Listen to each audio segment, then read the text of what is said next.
Good afternoon sir. Good afternoon बेटा, good afternoon. तो last class में मुझे लगता है हमने थॉमसन मॉडल पे थोड़ी सी बात करी थी, और थॉमसन मॉडल एक तरह से थॉमसन मॉडल पे जो डिस्कशन होना था वो कर लिया था, क्योंकि उस पर ज्यादा कुछ बताने के लिए था नहीं, और एक जस्ट थ्योरेटिकल मॉडल सजेस्ट किया था थॉमसन ने, और उसी बात को हमने आपको कल इन्फॉर्म किया था। इनफैक्ट ऐसा बोले कि जस्ट मैंने इन्फॉर्मेशन कन्वे की थी आप तक थॉमसन मॉडल की। और वो मॉडल एक ऐसा मॉडल था जहाँ पे कोई एक्सपेरिमेंट नहीं था, विदाउट एनी एक्सपेरिमेंटल वो मॉडल था।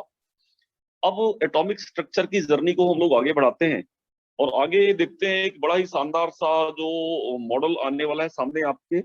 Right, in fact Rutherford's model of atom हम लोग बात करेंगे। Rutherford's model of atom, right, ये थॉमसन के बाद की बात है। रदरफोर्ड्स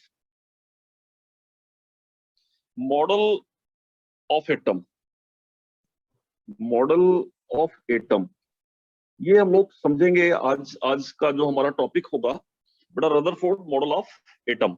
बट मैं इसके पहले आपको बता दूं कि रदरफोर्ड मॉडल ऑफ एटम पढ़ने से पहले आपको मैं बता दूं कि रदरफोर्ड का कभी भी ये ख्याल नहीं था या कभी भी टारगेट नहीं था या उनका एम ऐसा नहीं था कि वो एटम का मॉडल डिस्कवर करें या एटम कैसा होता है इस बात पे वो स्टडी करें। दरअसल में उस टाइम पे रेडियो एक्टिविटी आ चुकी थी और रेडियो एक्टिविटी के बारे में काफी कुछ स्टडी हो गई थी। हेनरी बैकरल, मैडम क्यूरी वगैरह ने काफी काम रेडियो एक्टिविटी पे कर दिया था, और ये पता चल चुका था कि रेडियो एक्टिव सब्सटेंस से निकलने वाले जो हार्मफुल रेडिएशंस हैं, मतलब राइट, वो क्या करते हैं कि ह्यूमन लाइफ को बहुत ही ज्यादा इंपैक्ट डालते हैं, या इस तरह से बोल सकते हैं आपकी जो हार्मफुल रेडिएशंस है ना, coming from radio active substance, they are very harmful for the humanity. यानी ये एक बड़ी चैलेंजिंग प्रॉब्लम थी उस वक्त की रेडियो एक्टिव मटेरियल से निकलने वाले जो हार्मफुल रेडिएशंस हैं, अल्फा बीटा गामा जो रेडिएशंस हैं, वो काफी डेंजरस होते हैं। तो इनफैक्ट वो अल्फा रेडिएशन की स्टडी करना चाह रहा था। रदरफोर्ड ऐसा चाह रहा था कि अल्फा रेडिएशन के नेचर को पढ़ा जाए, वाकई में अल्फा रेडिएशन क्या है, किस तरीके से काम करता है, वो वो ह्यूमन के लिए किस तरह से हार्मफुल है, और रेडियो एक्टिव सब्सटेंस से निकलता है उसका नेचर क्या है, इन तमाम चीजों की स्टडी वो करना चाह रहा था। सो अल्टीमेटली रदरफोर्ड का पर्पज रेडियो एक्टिव पार्टिकल या रेडियो एक्टिव मटेरियल से रेडिएट होने वाले अल्फा पार्टिकल की स्टडी था, न कि स्ट्रक्चर ऑफ एटम या मॉडल ऑफ एटम बताने का पर्पज बिल्कुल भी नहीं था। इनफैक्ट मैं थोड़ी सी बात आपको, थोड़ी सी जानकारी अभी मैं आपको दे दूं कि जो अल्फा पार्टिकल होते हैं, अल्फा पार्टिकल के बारे में थोड़ी सी जानकारी पहले मैं दे दूं आपको, फिर आप आगे बढ़ेंगे वन बाय वन। तो अल्फा पार्टिकल होते हैं बेटा, they are very massive particle. Two peoples are waiting room, add कर लिया हमने, अदिति लगता है ऐड हो रही है। Okay, so alpha particle they are very massive particle. Enter हो गई क्या अदिति? यस। तो alpha particles are very massive particle, they are very massive particle, very massive particle, right। पहली बात तो ये है इनके बारे में, अगर मैं अल्फा पार्टिकल के बारे में बताऊं तो दूसरी बात ये कह सकते हैं कि carry 2 unit positive charge, 2 unit positive charge. Alpha particle के पास 2 यूनिट पॉजिटिव चार्ज होता है, ध्यान रखिएगा, है ना। लगता है नेट स्लो है क्या, सृष्टि आ रही? ओके, तो कैरी 2 यूनिट पॉजिटिव चार्ज, कौन? अल्फा पार्टिकल की बात कर रहा हूं मैं। अल्फा पार्टिकल और very massive particle carry 2 unit positive charge, and in fact इसका जो मास होता है बेटा, mass of 4 times the mass of proton, मतलब their mass is 4 times heavier the mass of proton, 4 into mass of proton, मतलब it is mass of alpha particle, mass of alpha particle is 4 times heavier the mass of proton, they are very massive particle. And in fact इसकी जो velocity होती है alpha particle की, velocity बेटा आप करीब आप बोल सकते हैं कि लाइट की वेलोसिटी का 10% के आसपास, यू कैन से कि वेलोसिटी ऑफ लाइट, जो जानते हैं आप लाइट की वेलोसिटी क्या होती है, उसका 10% के आसपास इसकी वेलोसिटी कम से कम होती है। सो वेलोसिटी भी काफी ज्यादा होती है। इनफैक्ट ऐसा भी लिखते हैं कि वेलोसिटी करीब इनकी जो वेलोसिटी होती है, आप इतना तो लिख ही सकते हैं कि approximately it is c/100, where c is the velocity of light, C क्या है? Velocity of light. सी को आप जानते हैं, see the velocity of light, velocity of light. तो अल्फा पार्टिकल की जो वेलोसिटी है वो उसके आसपास है। तो एक फीचर, और इसको रिप्रेजेंट करें तो हम कैसे रिप्रेजेंट करते हैं? अल्फा पार्टिकल को अगर रिप्रेजेंट करें तो हम रिप्रेजेंट करते हैं हीलियम से। हीलियम का एटॉमिक नंबर 2 है, atomic mass 4, positive charge 2 unit. This entity is called alpha particle. अगर केमिकली हमको दिखाना हो कि what is alpha particle, this is alpha particles. तो अल्फा पार्टिकल में फीचर क्या क्या है? पहला फीचर ये कि वेरी मैसिव, मतलब काफी हैवी पार्टिकल होते हैं ये, प्रोटॉन के कंपेयर में भी काफी हैवी होते हैं। आप देख लें कि इनका मास, जो अल्फा पार्टिकल का मास प्रोटॉन के मास का 4 टाइम्स होता है। And they having 2 unit positive charge. देखिए 2 पॉजिटिव चार्ज है। और इनकी वेलोसिटी CY100 के आसपास, यानी काफी ज्यादा वेलोसिटी होती है इनकी। वेलोसिटी भी काफी ज्यादा होती है। इनफैक्ट ये निकलते कहां से हैं? अल्फा पार्टिकल निकलते कहां है? Alpha particle basically radio active substance से एमिट होते हैं बेटा, राइट। रेडियो एक्टिव सब्सटेंस या रेडियो एक्टिव मटेरियल से इमिट होने वाले पार्टिकल हैं जो काफी डेंजरस होते हैं। और उनका कैरेक्टर आप देख रहे हैं कि वो काफी हैवी हैं, 2 यूनिट पॉजिटिव चार्ज है, मास 4 टाइम्स ऑफ प्रोटॉन है, वेलोसिटी C/100 है, राइट। ये चीज आप देख लें। और मतलब यू कैन से कि they are having penetrating power, they are having ionizing power. Very good, very good ionizing power. ये किसी भी गैस को आयोनाइज कर सकते हैं। आयोनाइजिंग पावर काफी अच्छी होती है इनकी, आयोनाइजिंग पावर भी काफी अच्छी होती है। So it's all about the basic idea, basic information about the alpha particles. So in fact, alpha particle की स्टडी करना चाह रहा था रदरफोर्ड कि रेडियो एक्टिव मटेरियल से निकलने वाले अल्फा पार्टिकल का बिहेवियर क्या होगा, है ना। इस बात पे उसने एक अपना एक्सपेरिमेंट किया जिसको बोलते हैं रदरफोर्ड्स अल्फा स्कैटरिंग एक्सपेरिमेंट। और उसी दौरान डिस्कवरी ऑफ इनफैक्ट न्यूक्लियस की डिस्कवरी हो गई। सो पर्पज ये था, कुल मिला के आप ऐसा बोल सकते हैं। अगर आप इलेक्ट्रॉन और प्रोटॉन के कंपेयर में अल्फा पार्टिकल का मास देखें तो बहुत ज्यादा, 4 times mass of proton electron के मास से तो कई कई टाइम्स ज्यादा हो गया। 2 यूनिट पॉजिटिव चार्ज है अल्फा पार्टिकल में, है ना, काफी ज्यादा वेलोसिटी होती है। तो अगर इस तरह का कोई पार्टिकल, इट्स लाइक कि ओपन ग्रास लैंड में कोई एलिफेंट, मैड एलिफेंट, पागल हाथी अगर ओपन ग्रास लैंड में दौड़ने लगे तो आप समझिए कि उसके रास्ते में आने वाले जो छोटे मोटे ऑब्स्टेकल्स हैं वो क्या होंगे बेटा? वो कुचल दिए जाएंगे। तो अल्फा पार्टिकल का भी बिहेवियर कुछ ऐसा ही है कि अगर माइक्रोस्कोपिक लेवल पे देखें तो अल्फा पार्टिकल एक एलिफेंट की तरह ही है, वेरी मैसिव। मैंने इसीलिए लिखा इसको, मैंने लिखा कि it is very massive, it's like elephant, mad elephant, है ना, running in the open grassland. पागल हाथी अगर ओपन ग्रासलैंड में जिस तरह से दौड़ने लगे तो चारों तरफ तफरा, बोलते हैं ना क्या, अफरा तफरी मच जाएगी। तो उस तरह की हालत होती है अगर अल्फा पार्टिकल बेटा ओपन में या कहीं पे भी रेडिएट होने लगे। सो बेसिक बात यह है कि इसी बात को रदरफोर्ड अपना एक एक्सपेरिमेंट सेटअप करता है। और उस सेटअप का नाम क्या है बताऊं? Rutherford's alpha scattering experiment. Rutherford alpha scattering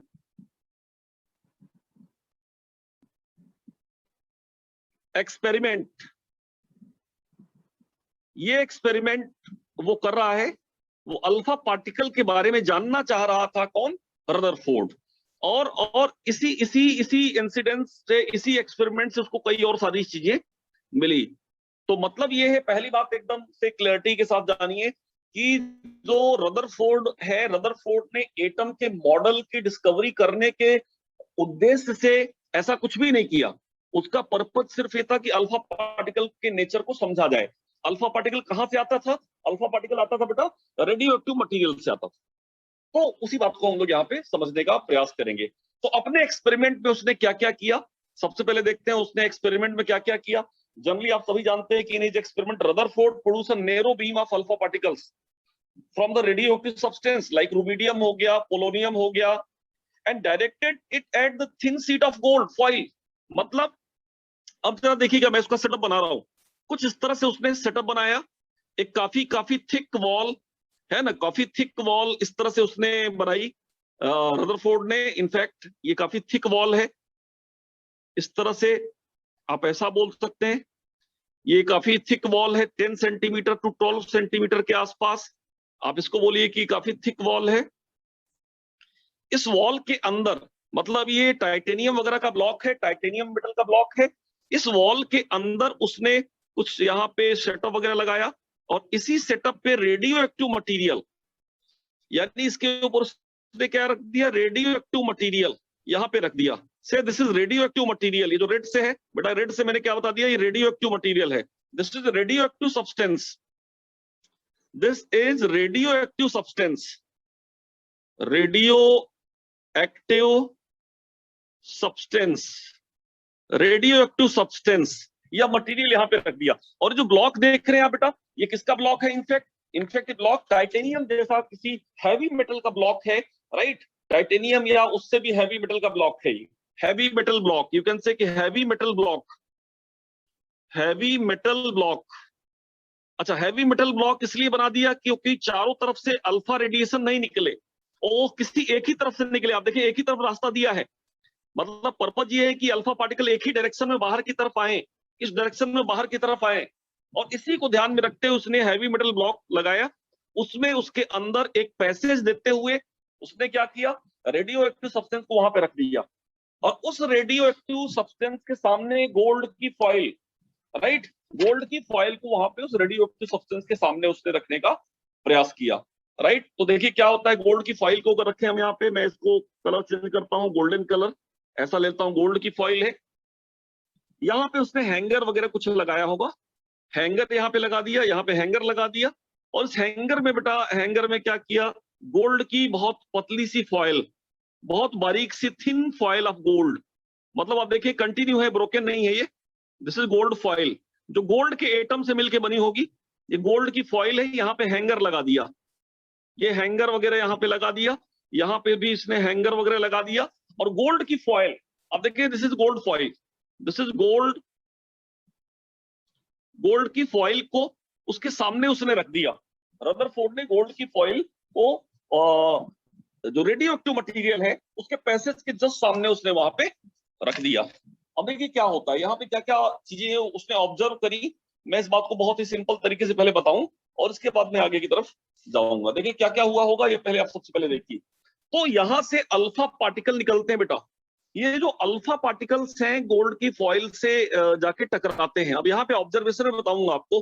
पहला ऑब्जर्वेशन तो ये अल्फा पार्टिकल का कलर में लेता हूँ, दूसरा कुछ मैं कलर अल्फा पार्टिकल का ले लेता हूँ, कुछ यूं ऐसा कलर लेता हूँ। अब यहां से बेटा क्या हुआ कि अल्फा पार्टिकल, ढेर सारे अल्फा पार्टिकल यहां से निकल रहे हैं, और ये अल्फा पार्टिकल जाके गोल्ड की फॉइल से जा रहे हैं, और गोल्ड की फॉइल से जाके कुछ अल्फा पार्टिकल ऐसे डेविएट हो गए, कुछ अल्फा पार्टिकल इस तरह से डेविएट हो गए, है ना। ज्यादातर अल्फा पार्टिकल बेटा यहां से, ज्यादातर अल्फा पार्टिकल ये सीधे निकल गए, ज्यादातर अल्फा पार्टिकल बेटा आप देखेंगे कि वो सीधे निकल गए, यहां से सीधे सीधे निकल गए, ज्यादातर अल्फा पार्टिकल यहां से सीधे सीधे निकल गए। कुछ अल्फा पार्टिकल बेटा इस तरह से डेविएट कर गए यहाँ पे, और कुछ अल्फा पार्टिकल बेटा, बहुत ही कम अल्फा पार्टिकल वो क्या हुए, वो रिबाउंड बैक हो गए, मतलब एग्जैक्टली जिस पाथ पे गए उसी पाथ पे लौट के आ गए। यानी अल्फा पार्टिकल्स हैं, ये जा रहे हैं यहाँ पे जा रहा अल्फा पार्टिकल, और देखिए वापस आ गया ये देखिए एक पार्टिकल, इसको मैं दूसरे कलर से दिखाऊंगा तभी शायद आप देख पाएंगे। सी दिस पार्टिकल, ये अल्फा पार्टिकल देखिए, एक अल्फा पार्टिकल यहाँ पे जाता है और वापस आ जाता है, 180 डिग्री पे वापस आ जाता है। तो यहाँ पे तीन तरह का बिहेवियर दिखाई दिया।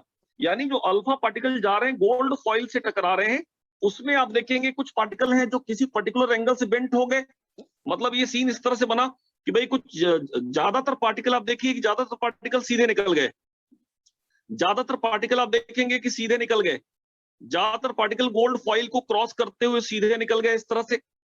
कुछ पार्टिकल ऐसे थे जो पर्टिकुलर एंगल से डेविएट हो गए, जैसे कि ये डेविएट हो गया, ये देखिए आप डेविएट हो गया पर्टिकुलर एंगल से। और कुछ पार्टिकल, बहुत ही कम पार्टिकल ऐसे थे जो 180 डिग्री से रिबाउंड बैक वापस आ गए, इस तरह से आ गए। ये तीन ऑब्जर्वेशन वहां पे देखने को मिला। पहले इसको बना लीजिए एज इट इज बेटा सभी लोग,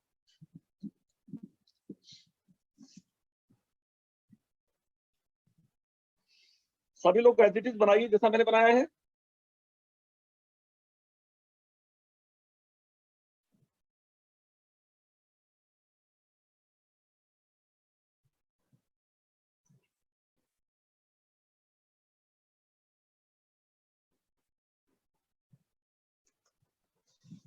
बन जाए तो बताइएगा।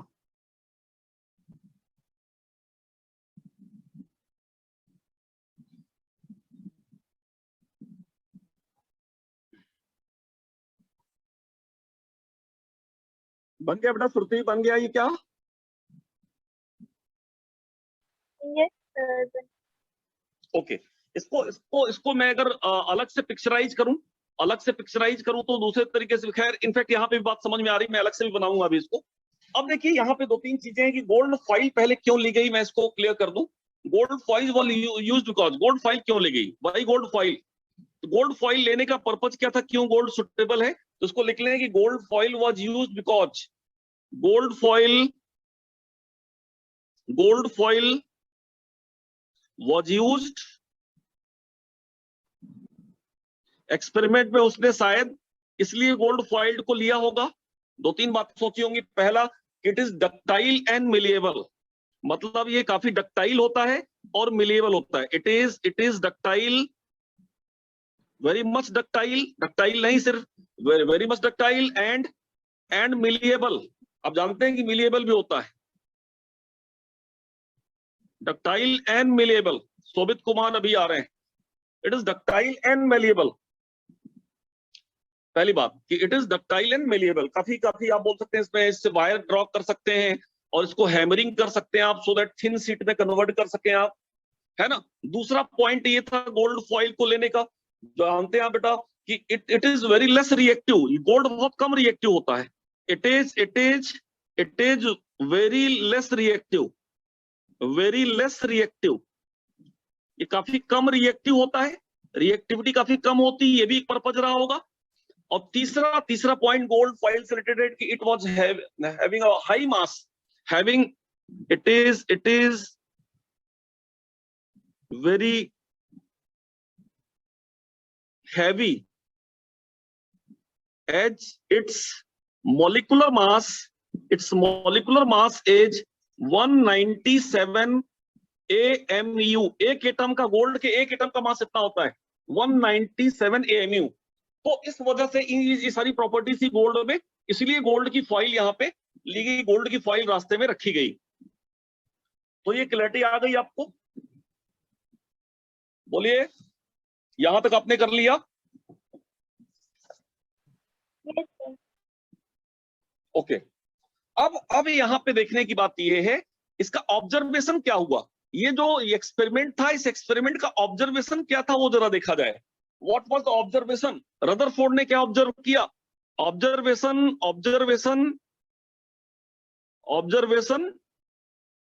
Of Rutherford. रदरफोर्ड ने उससे क्या ऑब्जर्व किया होगा, ये जरा सोचिए। रदरफोर्ड ने ये एक्सपेरिमेंट सेटअप लगाया, और एक्सपेरिमेंट सेटअप लगाने के बाद आप देखिए कि ऑब्जर्वेशन ये जा रहा है कि ज्यादातर अल्फा पार्टिकल्स, ये सारे के सारे क्या है, यहाँ से अल्फा पार्टिकल्स हैं बेटा जो आगे की तरफ जा रहे हैं, अल्फा पार्टिकल्स आगे की तरफ जा रहे हैं, गोल्ड फॉइल से टकरा रहे हैं, और ज्यादातर अल्फा पार्टिकल सीधे सीधे निकल गए, ज्यादातर अल्फा पार्टिकल सीधे सीधे निकल गए। और आप देखिए किसी एक एंगल से देखिए डेविएट हुआ है। So out of, you can से आउट ऑफ 201, मतलब this is 1 out of 200, 1 out of 200 ऐसे पार्टिकल हैं जो डेविएट हुए। और आप देखिए एग्जैक्टली जो 180 डिग्री से मुड़ा है, this is 1 out of 20,000, 1 out of 20,000, 20,000 में एक पार्टिकल है जो 180 डिग्री से वापस आ गया आपका, और ज्यादातर पार्टिकल सीधे सीधे निकल गए, उस गोल्ड फॉइल को क्रॉस करते हुए निकल गए। तो ये ऑब्जर्वेशन इस तरह से था। मैं ऑब्जर्वेशन ऑफ रदरफोर्ड को अगर लिखूं तो क्या लिखूंगा?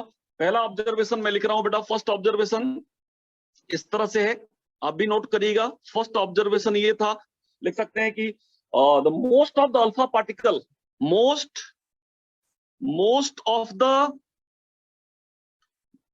of the alpha particle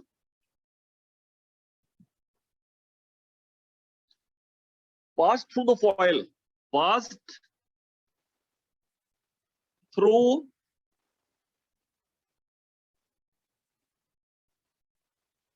the gold foil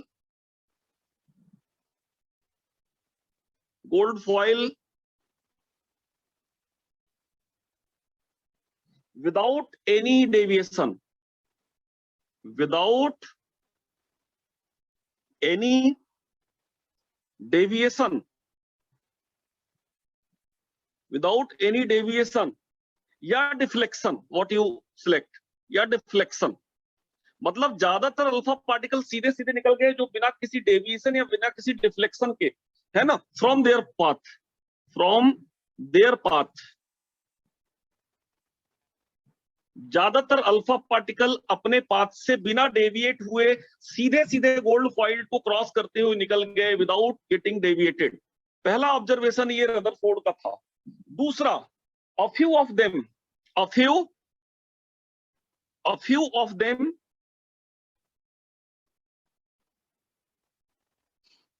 were deflected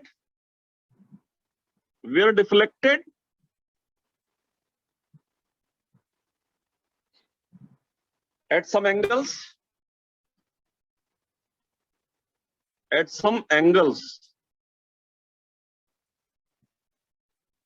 right, after passing through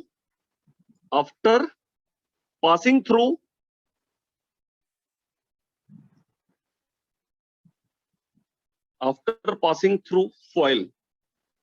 और आपको मैंने बताया ये ऐसे कैसे कितने पार्टिकल हैं, वन आउट ऑफ ऐसे कितने पार्टिकल है, 1 आउट ऑफ 200, यानी 200 अल्फा पार्टिकल में एक पार्टिकल ऐसा हुआ जो किसी पर्टिकुलर एंगल से डेविएट कर गया। और एक तीसरा ऑब्जर्वेशन था, very few turn back, very few turn back या रिबाउंड बैक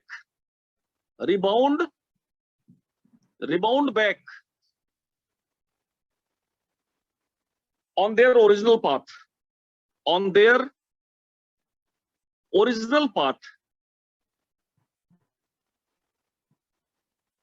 ये 3 ऑब्जर्वेशन थे बेटा। मतलब इस एक्सपेरिमेंट से रदरफोर्ड को ये 3 ऑब्जर्वेशन मिला, 3 ऑब्जर्वेशन को उसने देखा यहाँ पे, राइट।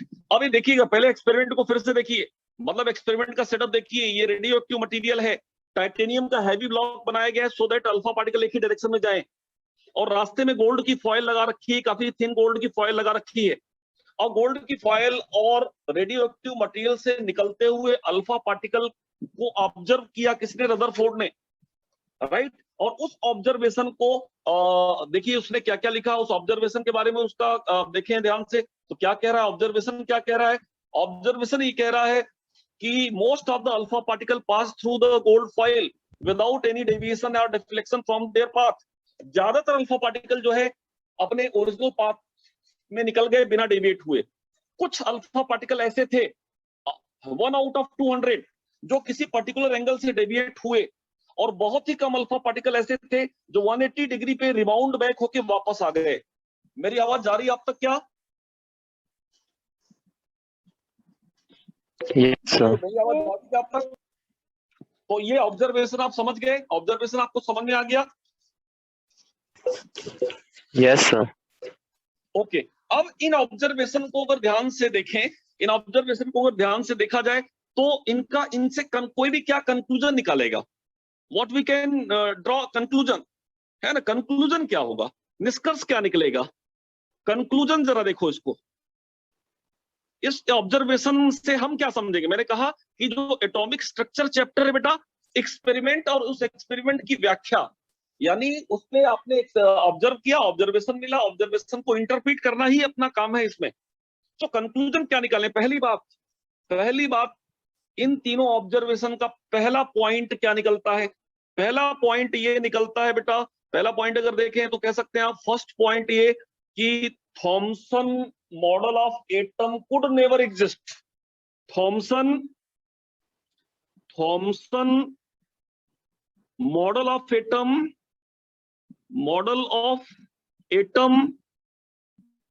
could never exist,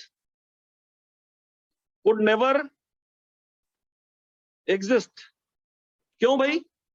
क्योंकि आप देखें कि थॉमसन का मॉडल अगर देखें तो एक आप बोल सकते हैं कि यूनिफॉर्म डिस्ट्रीब्यूशन ऑफ मास था। कल मैंने आपको बताया था कि एक स्फेरिकल मॉडल है, स्फेरिकल मॉडल में सारे के सारे प्रोटॉन और सारे के सारे इलेक्ट्रॉन यूनिफॉर्मली डिस्ट्रीब्यूटेड हैं, राइट। इसका मतलब है कि उसके हिसाब से, थॉमसन के मॉडल के हिसाब से एटम का जो मास है या एटम जो है इनफैक्ट एक रिजिड स्फीयर होना चाहिए, उसके हिसाब से एटम क्या है, रिजिड स्फीयर होना चाहिए और उसका मास इक्वली डिस्ट्रीब्यूटेड होना चाहिए। लेकिन यहां से इन तीनों ऑब्जर्वेशन से पता चल रहा है कि एटम रिजिड नहीं है। क्योंकि एटम क्यों रिजिड नहीं है बेटा, अगर आप ऑब्जर्वेशन की बात करेंगे, पहला आप देखिए, पहला पॉइंट में लिख रहा हूं बेटा, see the first observation. First observation कह रहा है कि most of the alpha particle pass through the gold foil without getting deviated. इसका मतलब क्या हुआ, ज्यादातर अल्फा पार्टिकल सीधे अगर निकल गए, इसका मतलब क्या कह सकते हैं आप, the atom is not solid but it is extra ordinary hollow and most of the space is empty. मतलब पहले ऑब्जर्वेशन का कंक्लूजन ये होगा कि atom is not solid, atom is not solid, वो सॉलिड एंटिटी या सॉलिड स्फीयर नहीं है, but it is extra ordinary hollow, extra ordinary hollow. मतलब ज्यादातर एटम क्या है, वो खाली है एक तरह से, hollow, and consist of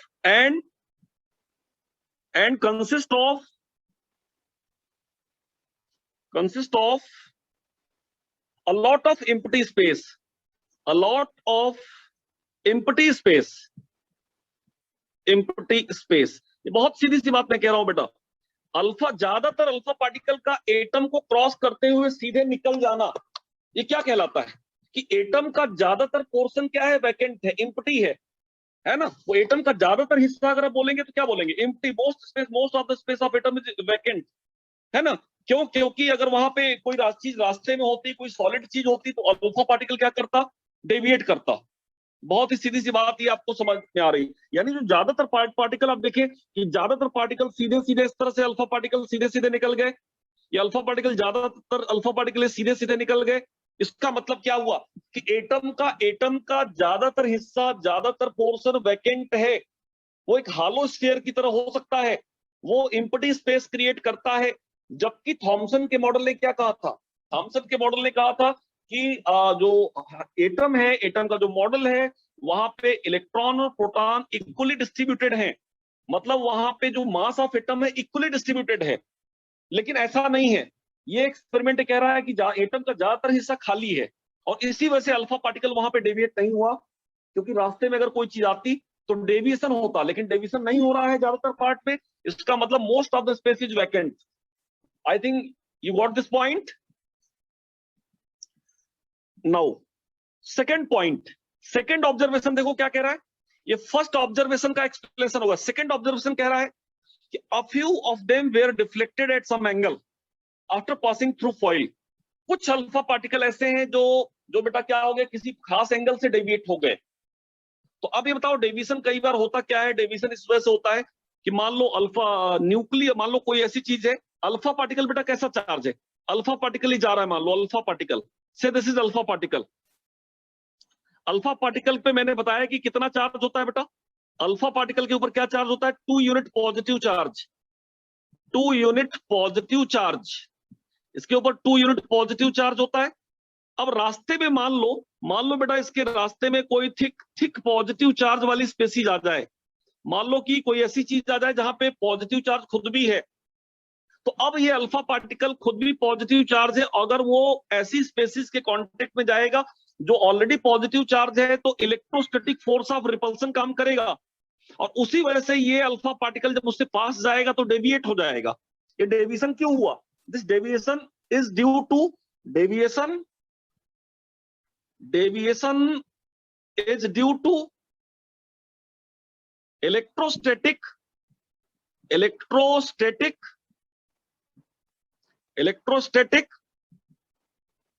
force of repulsion, कोई चीज अगर अपना पाथ छोड़ के डेविएट हो रही है, तो डेफिनेटली हम बोलेंगे कि अगर वो पॉजिटिवली चार्ज है अल्फा पार्टिकल, तो रास्ते में निश्चित रूप से कोई एक ऐसा पोर्शन आया होगा जिसके पास खुद भी पॉजिटिव चार्ज रहा होगा, और उस पॉजिटिव चार्ज यानी कि लाइक चार्जेस के बीच में क्या पाया जाता है, रिपल्सन।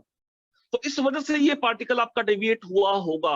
और ऐसा कब होता है, इट इज 1 आउट ऑफ 200, 200 में से एक अल्फा पार्टिकल ऐसा कर रहा है। इसका मतलब रास्ते में कोई एक ऐसा पोर्शन है एटम के जो पॉजिटिवली चार्ज्ड है, और उस पॉजिटिव चार्ज के रिपल्सन की वजह से बेटा आप ये बोल सकते हो कि डेविएशन वहां पे आ गया।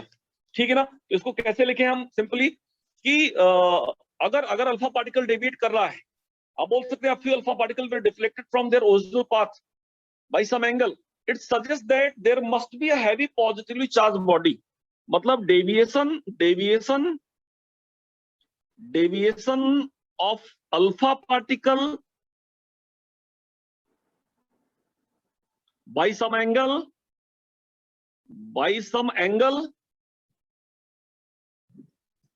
Shobit, by some angle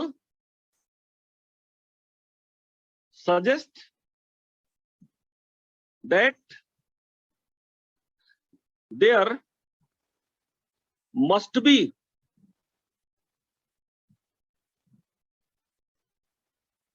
a heavy positively charged body, a heavy positively charged body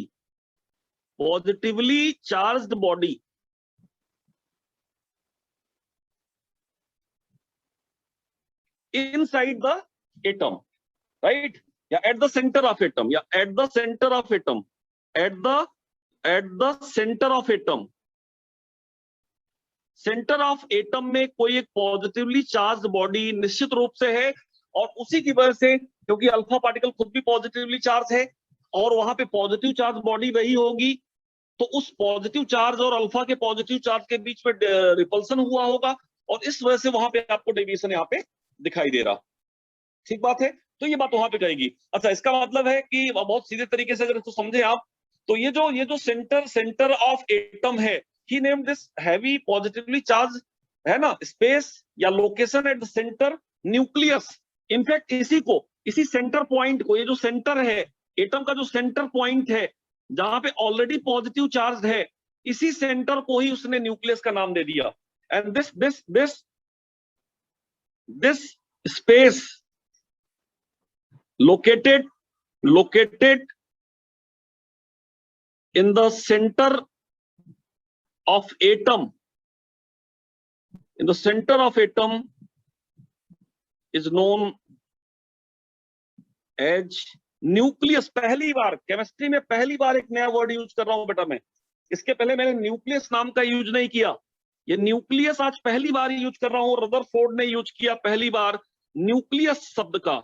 यानी उस एटम के सेंटर में एक पॉजिटिवली चार्ज स्पेस है जिसको उसने क्या नाम दिया? न्यूक्लियस।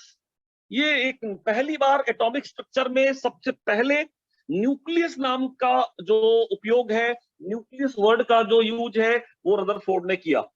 ये सेकंड ऑब्जर्वेशन था, उसका एक्सप्लेनेशन ये हो गया बेटा इस तरीके से। यानी एटम के सेंटर में एक पॉजिटिवली चार्ज स्पेस है जहां पे अल्फा पार्टिकल जाएगा तो रिपल हो जाएगा, क्योंकि अल्फा पार्टिकल के पास भी पॉजिटिव चार्ज है।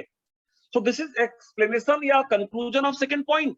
नाउ थर्ड पॉइंट क्या कह रहा है जरा देखो। Very few alpha particle turn back, rebound back on their original path. बहुत से कम अल्फा पार्टिकल्स ऐसे हैं, बहुत कम पार्टिकल ऐसे हैं जो अपने ओरिजिनल पाथ से रिबाउंड बैक करके आ गए, मतलब उस पाथ से लौट के आ गए। अब आप देखिए कि अल्फा पार्टिकल ये अगर इस तरफ जा रहा है, अल्फा पार्टिकल ये एग्जैक्टली कब लौट के वापस आएगा? अल्फा पार्टिकल खुद भी हैवी है बेटा। अल्फा पार्टिकल एक पागल हाथी की तरह है, राइट? जो आप उसके रास्ते में जो भी आएगा कुचल दिया जाएगा। अब ये बताओ कि ये पागल हाथी की तरह अल्फा पार्टिकल सीधे इधर जा रहा है, और लेकिन हुआ क्या कि बेचारा खुद ही जो है 180 डिग्री पे वापस लौट आया। ऐसा कब पॉसिबल है? ऐसा कब पॉसिबल है कि अल्फा पार्टिकल जाए और किसी से टकरा के वापस आ जाए? ऐसा तभी पॉसिबल है जब रास्ते में आने वाला कोई ऐसा स्पेस हो जो उस अल्फा पार्टिकल से भी हैवी हो, उससे भी ज्यादा थिक हो, उससे भी ज्यादा मैसिव हो, उससे भी ज्यादा डेंस हो। आपने एक टीवी पे ऐड देखा होगा, है ना? अगर कोई पागल हाथी जा रहा है, सामने एक दीवार आ जाती है और हाथी जो है बेटा गिर जाता है। पता है वो दीवार किस सीमेंट से मिलके बनी है? बोलो,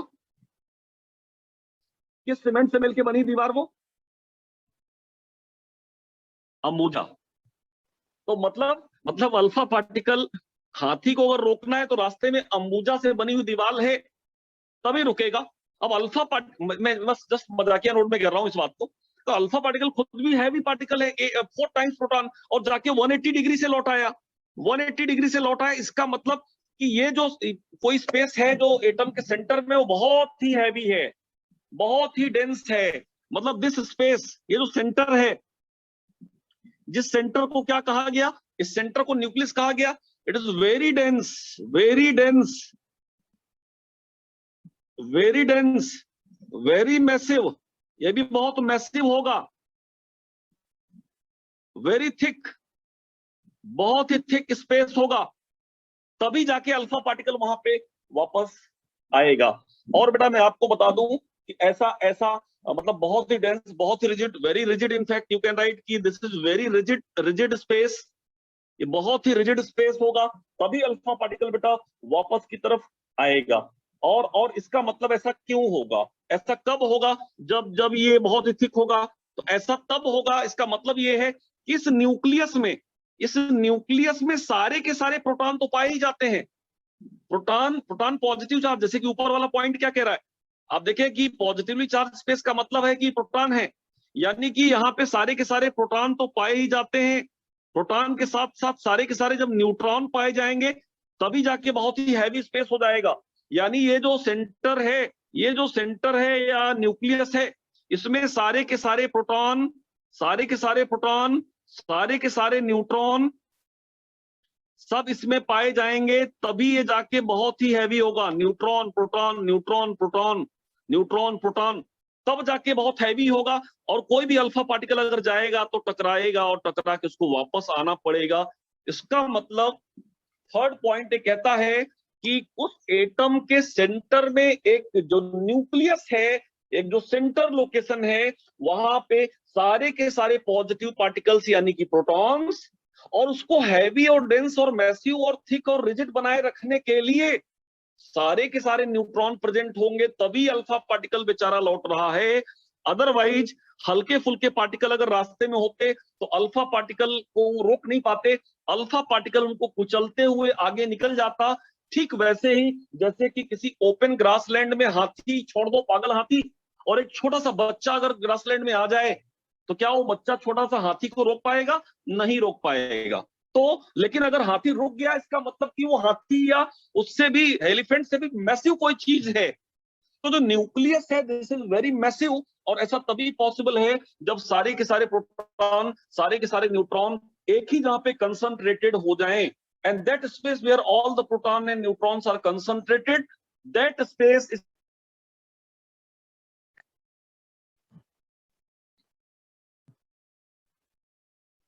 शानदार सा टॉपिक चल रहा है। तो ये चीज आपको यहाँ पे दिखाई दे रही है। मतलब आप देखेंगे जो थर्ड ऑब्जर्वेशन था, उस थर्ड ऑब्जर्वेशन से न्यूक्लियस वर्ड को और भी इंफेसिस मिला। मतलब वहां पे एक न्यूक्लियस है, और आप बोल सकते हैं न्यूक्लियस में ये सारी प्रॉपर्टीज हैं, मतलब very dense, very massive, very thick, right, ये तमाम सारी बातें आप उसके लिए बोल सकते हैं। और यू कैन से कि वेरी रिजिड, और इस तरह से आप बोल सकते हैं जो सेंटर में स्पेस है ना, we conclude, we can conclude, we conclude the size of nucleus, the size of nucleus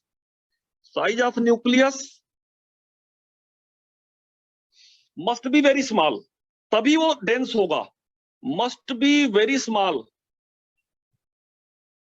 size of nucleus must be very small as compared to size of atom, as compared to size of atom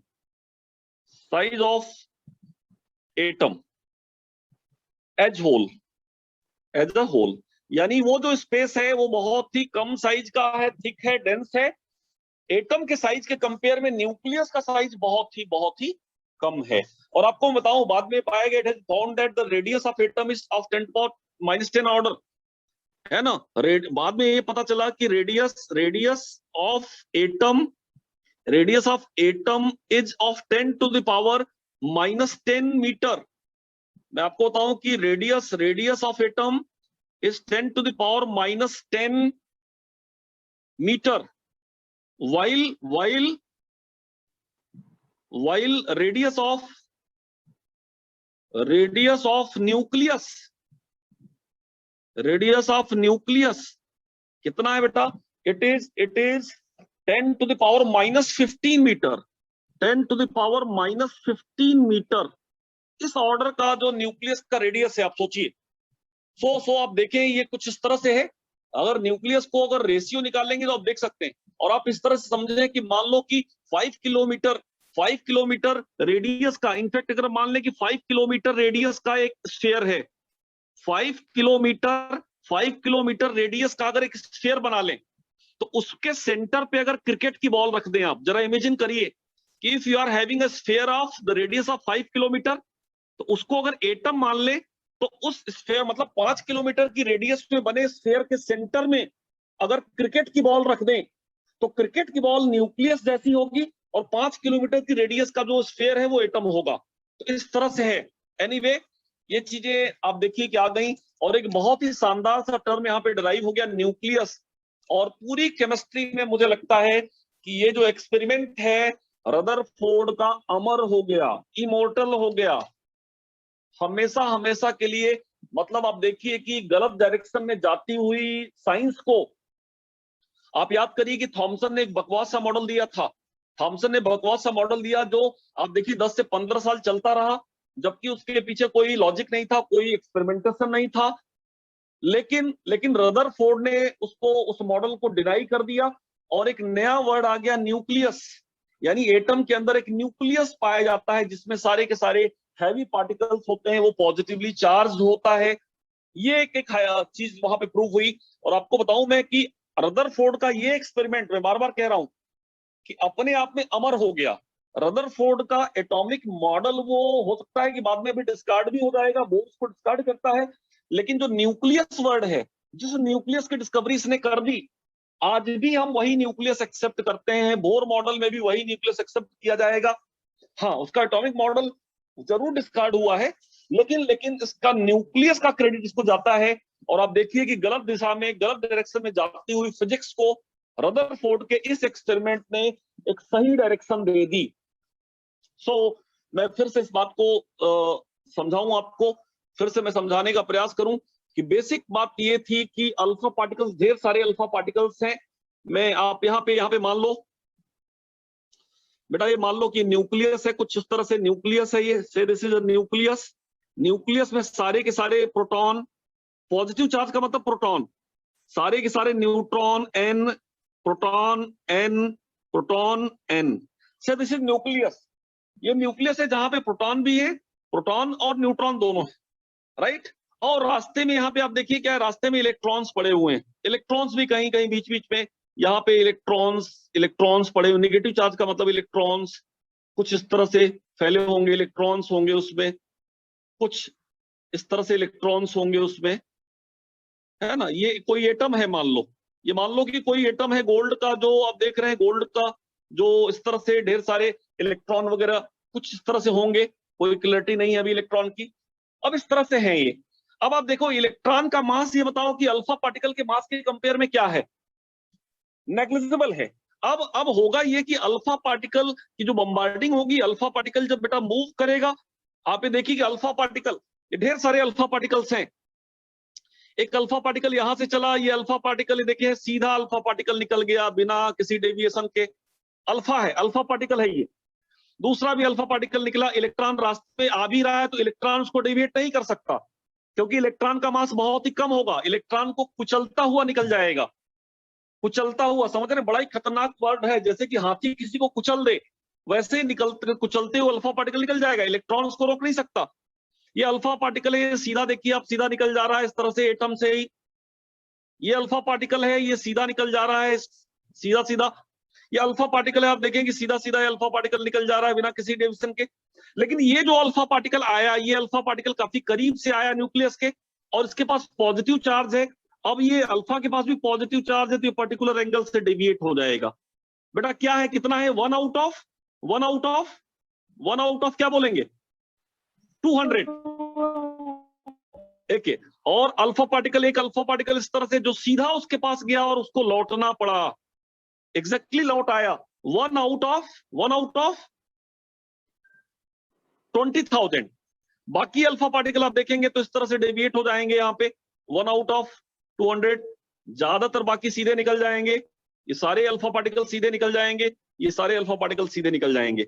ये experiment था alpha scattering experiment done by Rutherford. Please copy करें इसको आप, इस बात को, जो चीजें मैंने ऊपर लिखी उसी बात को मैंने यहाँ पे दिखाई। ये टोटल एटम है। इनफैक्ट अगर आप रीजन वाइज देखेंगे तो ये आपका पूरा का पूरा एटम आपको दिखाई दे रहा है। This is atom. ये जो एरिया है मान लो कि एटम है, आप देखिए कि एटम में अल्फा पार्टिकल की बम्बार्डिंग हो रही, और एटम से ज्यादातर पोर्शन अगर देखें आप, एटम है, इनफैक्ट एटम इस तरह से है, और एटम का ज्यादातर एरिया देखिए तो खाली दिखाई दे रहा कि नहीं दिखाई दे रहा। ये जो है इसको क्या बोलेंगे, nucleus. This portion is nucleus, जहां सारे के सारे प्रोटॉन और सारे के सारे न्यूट्रॉन यहाँ पे हैं। प्लीज कॉपी करें, बड़ा ही शानदार सा कंसेप्ट, शायद आपको समझ में आया होगा। मेरा प्रयास था कि आप समझें इस बात को।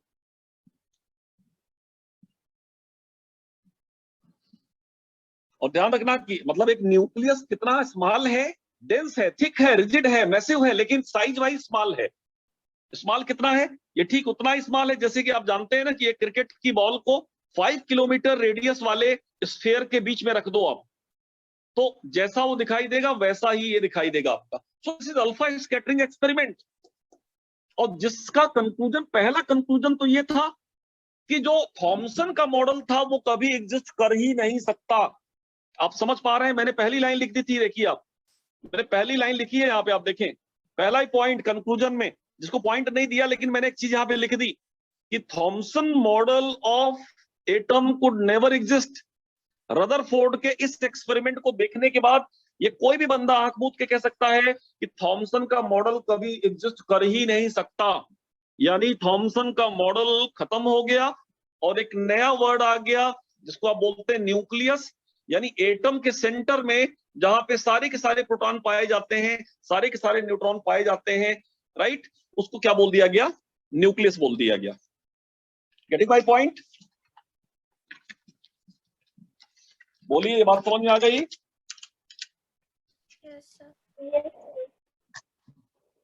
ओके। अब देखिए एक दो चीजें और यहाँ पे हम आपको बहुत ही क्लियर तरीके से बता दें, जो हमेशा हो सकता है हायर लेवल पे काम भी दे। बेटा एक चीज ध्यान रखिएगा कि जो नंबर ऑफ पार्टिकल, एक फार्मूला भी यहाँ पे मैं लिख दे रहा हूं कि नंबर ऑफ पार्टिकल, ये बाद में मैथमेटिकली प्रूव हुआ, the number of alpha particle, number of alpha particle scattered from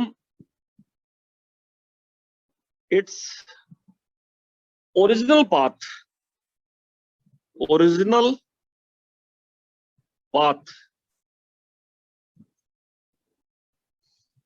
from any angle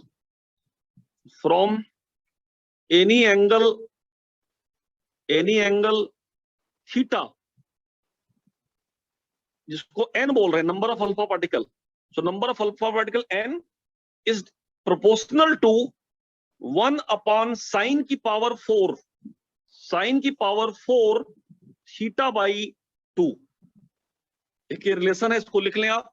यानी जहां पे n क्या है, n number of alpha particle scattered from angle theta. यानी किसी पर्टिकुलर, जैसे कि आप बोल रहे हैं ना कि ये अल्फा पार्टिकल जा रहा है और अल्फा पार्टिकल किसी एंगल से डेविएट हो गया, क्योंकि यहाँ पे क्या है, आपका न्यूक्लियस है। तो ये किसी एंगल से डेविएट हो गया, पर्टिकुलर जिस एंगल से डेविएट हुआ ये क्या है, आपका थीटा।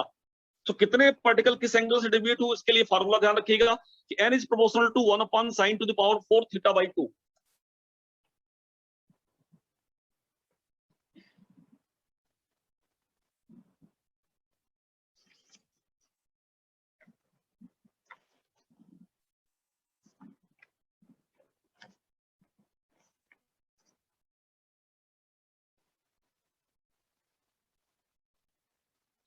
क्लियर?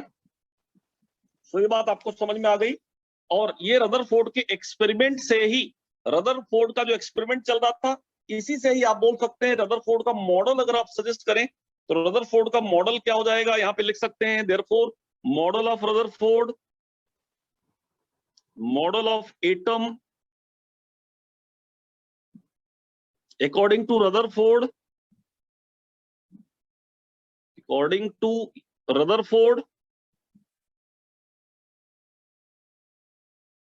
अब रदरफोर्ड के हिसाब से जो एटम का मॉडल है वो, अगर उसको हम लोग समराइज करें, हालांकि चीजें तो मैंने बता ही दी आपको, है ना, ये सारे एक्सपेरिमेंट हो गए और बाद में न्यूट्रॉन वगैरह की डिस्कवरी तो हो ही गई थी। तो अकॉर्डिंग टू दिस मॉडल पहला पॉइंट क्या कहता है मॉडल का? पहला पॉइंट कहता है the centre of an atom, the centre of an atom is consist of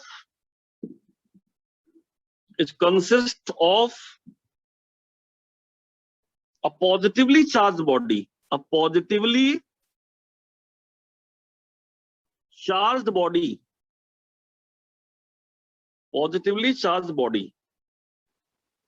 called the nucleus,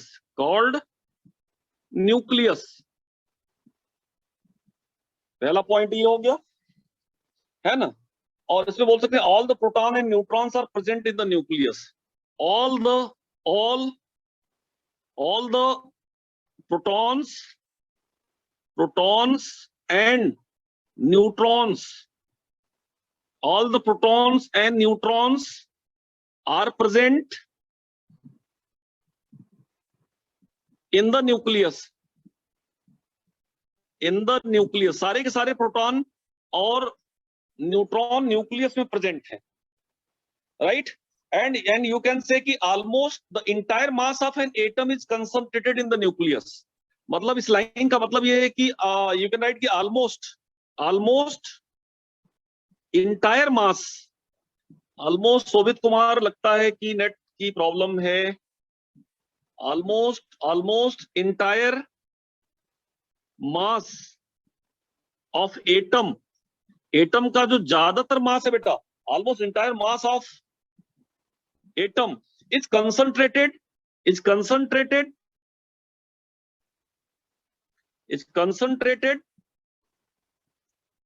in the nucleus, ये न्यूक्लियस में कंसंट्रेटेड है। ये जो कंक्लूजन है रदरफोर्ड का के हिसाब से जो मॉडल होना चाहिए। अच्छा, तीसरा पॉइंट अगर आप देखें, रदरफोर्ड के एटॉमिक मॉडल के हिसाब से, the electron keeps on revolving, the electron keeps on revolving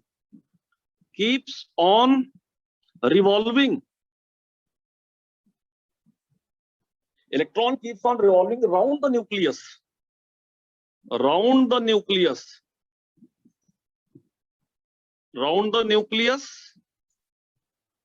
in the circular path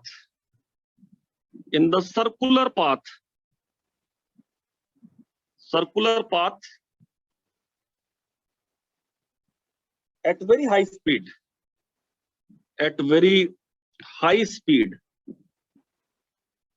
मतलब electrons are revolving around the nucleus in a circular path with very high speeds. The circular paths of the electron are called orbit. The circular path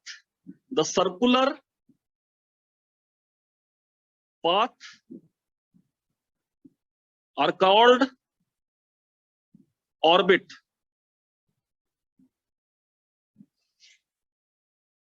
तो इस तरह से ये तीसरा point इन्हें दिया, मतलब इलेक्ट्रॉन के बारे में इन्हें जो जानकारी थी बेटा, इस तरह से आप बोल दें, अगर सिंपली आप इस तरह से दिखाएं कि भाई ये आपका न्यूक्लियस है, सो दिस इज न्यूक्लियस है कि यार ये न्यूक्लियस है, यहाँ पे प्रोटॉन सारे के सारे हैं, न्यूट्रॉन है और पॉजिटिवली चार्ज है, पॉजिटिव चार्ज यहाँ पे है। तो यहाँ पे क्या है, इलेक्ट्रॉन सर्कुलर क्या पाथ में क्या है, इलेक्ट्रॉन मूव कर रहा है। अब देखिए कि इलेक्ट्रॉन, उनका कहना ये था कि इलेक्ट्रॉन सपोज करें किस तरह से इलेक्ट्रॉन मूव कर रहा है, उनके हिसाब से इलेक्ट्रॉन को बोल रहे हैं कि देखो ये इलेक्ट्रॉन, ये देखो मूव कर रहा है सर्कुलर पाथ में इलेक्ट्रॉन, ये इलेक्ट्रॉन मूव कर रहा है। दूसरा सर्कुलर पाथ उन्होंने इस तरह से बना लिया कि यार ये देखो इलेक्ट्रॉन सर्कुलर पाथ में ऐसे मूव कर रहा है, यहाँ इलेक्ट्रॉन मूव कर रहा है ना। सर्कुलर पाथ, ढेर सारे सर्कुलर पाथ उन्होंने इस तरह से बना लिए। एक सर्कुलर पाथ ये बोला कि ये देखो सर्कुलर पाथ में इलेक्ट्रॉन मूव कर रहा है, या बोला उन्होंने कि ये देखो सर्कुलर पाथ में इलेक्ट्रॉन ऐसे मूव कर रहा है। मतलब ये सर्कुलर पाथ, उस न्यूक्लियस के अराउंड सर्कुलर पाथ जितने पॉसिबल है उनमें क्या मूव कर रहा है, इलेक्ट्रॉन। जहां पे ये आपका क्या है, ये आपका न्यूक्लियस है, दिस इज न्यूक्लियस, और न्यूक्लियस के अराउंड जो इलेक्ट्रॉन्स हैं वो सर्कुलर पाथ में बेटा क्या कर रहे हैं, वो मूव कर रहे हैं, ये इस मॉडल के हिसाब से ऐसा कहा गया। और आप बोल सकते हैं दस Rutherford model is comparable to solar system, it is somewhat like solar system. Solar system की तरह दिखाई दे रहा है कि नहीं बेटा, ये बताओ जरा। It is somewhat like solar system, you can compare this model to the solar system in which the electron revolve around the nucleus as the planets round, है ना, revolve around the sun। जैसे कि planet सन के round revolve करते हैं, वैसे ही electron nucleus के round में क्या कर रहा है, रिवॉल्व कर रहा है। आप बिल्कुल उसी तरह से कंपेयर कर सकते हैं, उसी मॉडल की तरह कंपेयर कर सकते हैं इसको। आप क्लियरिटी में आपको दिखाई दे रहा है ना। And for this reason, electron revolving around the nucleus are referred as planetary electrons। इसीलिए इनको planetary electron भी कई बार बोला जाता है, planetary electron,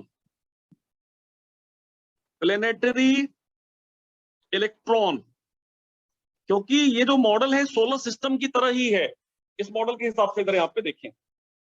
ठीक बात है। अच्छा, चौथा पॉइंट, ये तीसरा पॉइंट हो गया। चौथा पॉइंट अगर आप यहाँ पे लिखना चाहें तो लिख सकते हैं इस मॉडल का, since the atom is neutral, the number of electron is equal to number of proton। Since the atom is neutral, since the atom is neutral, therefore number of electron is equal to number of proton। Number of electron number of proton के बराबर होगा, तभी atom क्या है बेटा आपका, neutral है। अच्छा, दूसरी एक बहुत ही इंपॉर्टेंट सी बात, पांचवा पॉइंट अगर इस मॉडल से रिलेटेड कह दें तो ऐसा कह सकते हैं, the revolving electron do not fall, the revolving electron do not fall into the nucleus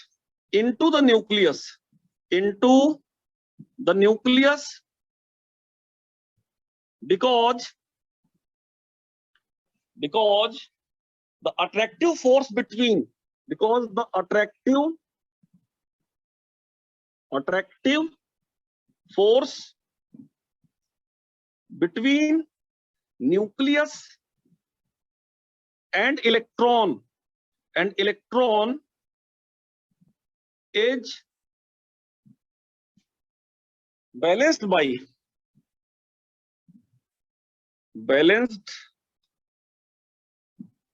by the centrifugal force,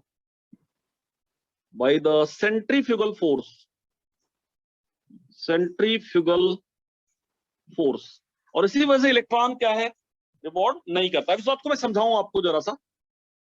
कहने का मतलब ये है मेरा कि अगर यहाँ पे न्यूक्लियस है, मैं कह रहा हूं कि ये न्यूक्लियस है पॉजिटिवली चार्ज, ये न्यूक्लियस है, यहाँ पे प्रोटॉन और न्यूट्रॉन है। और बेसिक बात ये बेटा, यहाँ पे कोई एक इलेक्ट्रॉन अगर यहाँ पे मूव कर रहा है, सपोज करो कि इलेक्ट्रॉन इस रेडियाई में, इलेक्ट्रॉन यहाँ पे बेटा इस डायरेक्शन में लगातार मूव कर रहा है इलेक्ट्रॉन, राइट। इलेक्ट्रॉन के ऊपर नेगेटिव चार्ज है, तो अब ये कहा ही जा रहा है कि भाई यहाँ पे आप देखिए कि न्यूक्लियस में पॉजिटिव चार्ज है और इलेक्ट्रॉन के ऊपर नेगेटिव चार्ज है। तो एक फोर्स ऐसा है जो इलेक्ट्रॉन को अंदर की तरफ खींचेगा, क्योंकि पॉजिटिव नेगेटिव चार्ज है। इस फोर्स को क्या बोलेंगे, दिस फोर्स इज कॉल्ड, से इट इज F1। इसको क्या बोलेंगे, electrostatic force of attraction. F1 is called electrostatic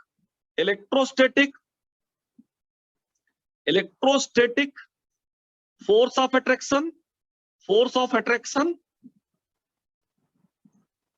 और इसी को बेटा हम लोग सेंट्रीपिटल फोर्स भी बोलेंगे, सेंट्रीपिटल फोर्स,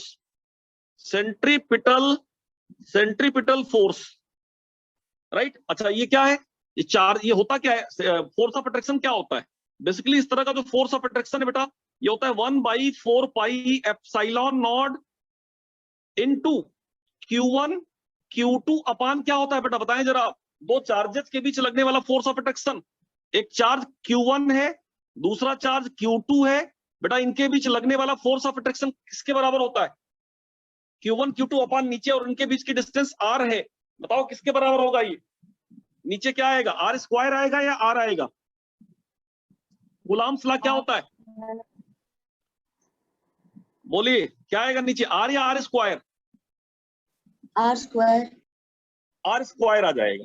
क्लियरली आप उसको क्या लिख सकते हैं बेटा, इट इज R², जैसा कि आप यहाँ पे बोल रहे हैं, R² बोल दिया आपने यहाँ पे। तो इसको बोलते हैं इलेक्ट्रोस्टैटिक फोर्स ऑफ अट्रैक्शन, जो अंदर की तरफ लग रहा है। राइट, जहां पे अच्छा न्यूक्लियस का जो चार्ज है बेटा, न्यूक्लियस के चार्ज को हम Ze लिखते हैं। जेड क्या है, नंबर ऑफ प्रोटॉन, और ई क्या है, इलेक्ट्रॉन, और इलेक्ट्रॉन का चार्ज क्या होता है, ई होता है। तो आप इसको रिप्लेस कर सकते हैं 1/4 एप्सिलॉन नॉट, और Q1 की जगह पे लिख सकते हैं Ze इंटू Q2 की जगह लिख सकते हैं E/R², या आप लिख सकते हैं कि this is 1/4 epsilon naught into Ze²/R²। मतलब सेंट्रीफ्यूगल फोर्स जो अंदर की तरफ लग रहा है वो ये फोर्स होता है। अच्छा, इसी सर्कुलर पाथ में घूमते हुए इलेक्ट्रॉन पे एक बाहर की तरफ फोर्स लगता है जो उसको आउटवर्ड पुल करता है, इसको हम बोलते हैं F2। बेटा this F2 is called centrifugal force. F2 is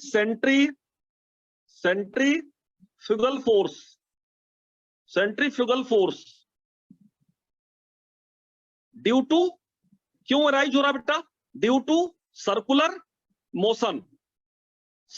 motion की वजह से एक फोर्स बाहर की तरफ लगेगा, और इसको सूडो फोर्स भी बोलते हैं। We also call it pseudo force. और ये क्या होता है, मान लो कि m मास की कोई बॉडी v वेलोसिटी के साथ r रेडियस में मूव कर रही है, r रेडियस में m मास की बॉडी v वेलोसिटी के साथ मूव कर रही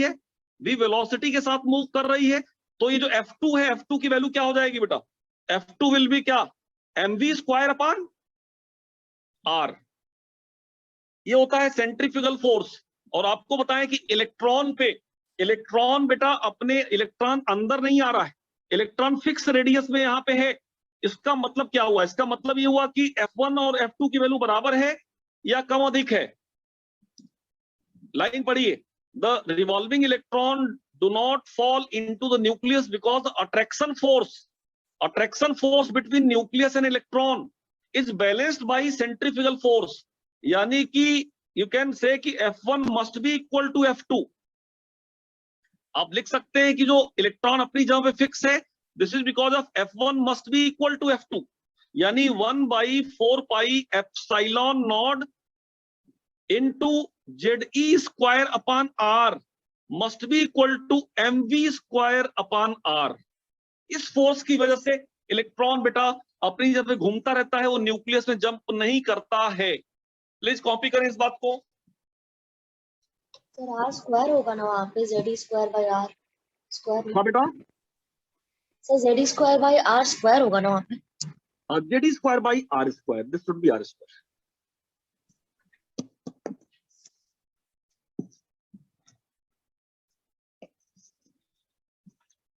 कॉपी करें फटाफट।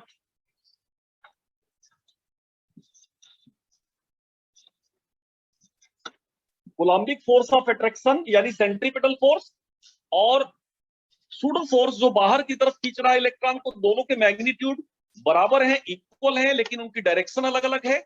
दैट्स वाई एक दूसरे को काउंटर कर देते हैं, एक दूसरे फोर्स को क्या कर देते हैं, नलीफाई कर देते हैं, एक दूसरे के इफेक्ट को नलीफाई कर देते हैं, और इसी वजह से इलेक्ट्रॉन न्यूक्लियस में नहीं गिरता है। तो इस तरह से मॉडल जो है एटम का मॉडल सजेस्ट किया रदरफोर्ड ने। रदरफोर्ड के हिसाब से एटम का मॉडल ये यहाँ पे होना चाहिए।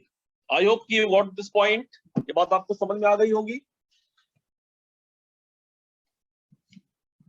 बोलिए।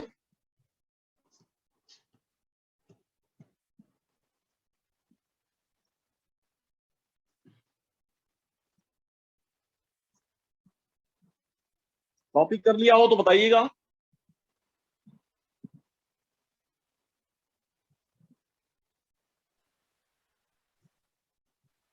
बेटा ये तो आपको पता है ना कि दो अपोजिट चार्जेस के बीच लगने वाला जो फोर्स ऑफ अट्रैक्शन है F, ये चार्जेस के प्रोडक्ट के डायरेक्टली प्रोपोर्शनल होता है, और जो उनका डिस्टेंस ऑफ सेपरेशन है उसके क्या होता है, स्क्वायर के इनवर्सली। इसको कौन सा लॉ बोलते हैं बेटा हम लोग, कूलॉम्स लॉ, है ना।